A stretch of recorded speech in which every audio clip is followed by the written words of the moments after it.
Hello, and welcome to Uncensored Pillow Talk. On today's show, we're talking about relationships. They have changed so much in the last few years, and there's a lot to cover. To help me answer some of my questions about the heterosexual relationships, we invited a strong woman, my friend Ingrid McKay. Welcome to the show. Hi. Do you think the way people are meeting and dating is different from how things were 5 years ago? Obviously, yes, but in what way? I would say that the online platform of dating has influenced how people are dating today. More people, you think, are going online to find relationships? Absolutely, I think it has a lot to do with the convenience of it. I think you're right. I think that it's smart to try to find a partner or partners online. You are broadening your net, so to speak, in a very different way from how we used to meet people back in the day. So, you know, there used to be a little bit of a stigma about meeting people online. Do you think we still have that? I think it's still there, although it's significantly less. The stigma has lowered quite a bit, I think. But it definitely has transformed how people date and how they look at the whole dating world today.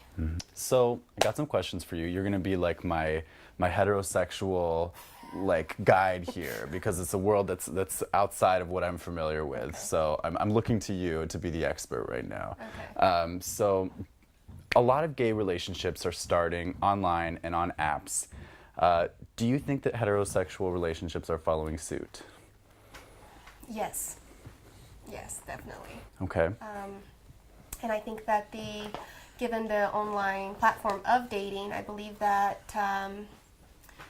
the gay world and the heterosexual world of dating is starting to be a lot more of the same. And maybe it has been a lot more of the same, but to me it's starting to be more obvious that it is, that we're all just people and we are dating. You know. Well, I don't date anymore, I'm married. But, We're looking for love, we're looking for companionship. So we've got a lot more questions from our viewers, so we're gonna answer some of those. Ingrid, do you think you could give me a hand in that? I'd love to. All right, we'll come back right after a short break. Would you like to win a complete makeover?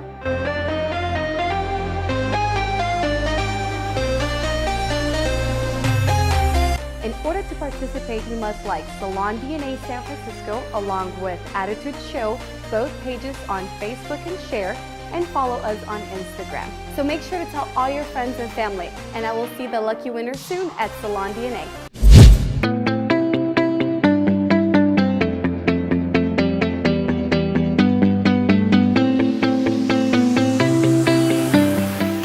Welcome back to Uncensored Pillow Talk. I'm here with my friend Ingrid McKay, and she's gonna help me answer some questions about relationships. So let's go ahead into our first question. This one is sent from Maria.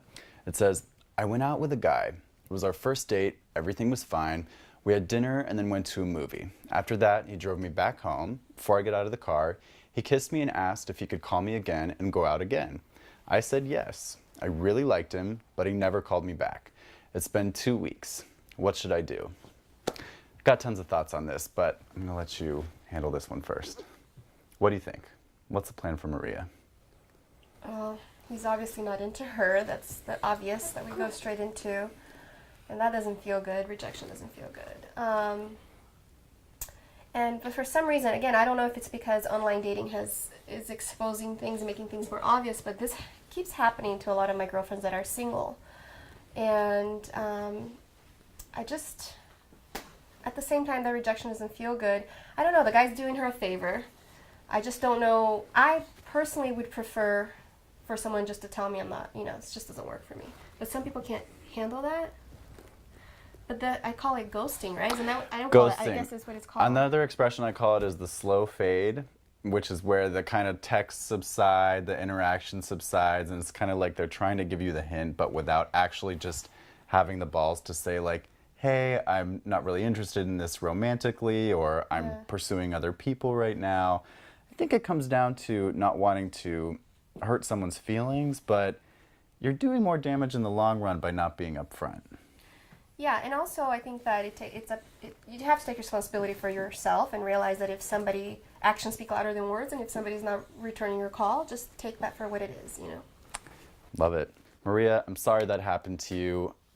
Feels terrible, but I think it's time to move on. And we're going to move on to our next question from John. John's question is, what do you think of why guys are using more apps to jump into sex than having a first date? I think that there's a lot of ways to answer this question, but first and foremost, we have to recognize the fact that people use lots of different apps for lots of different things. Some apps are specifically designed for people to hook up with each other.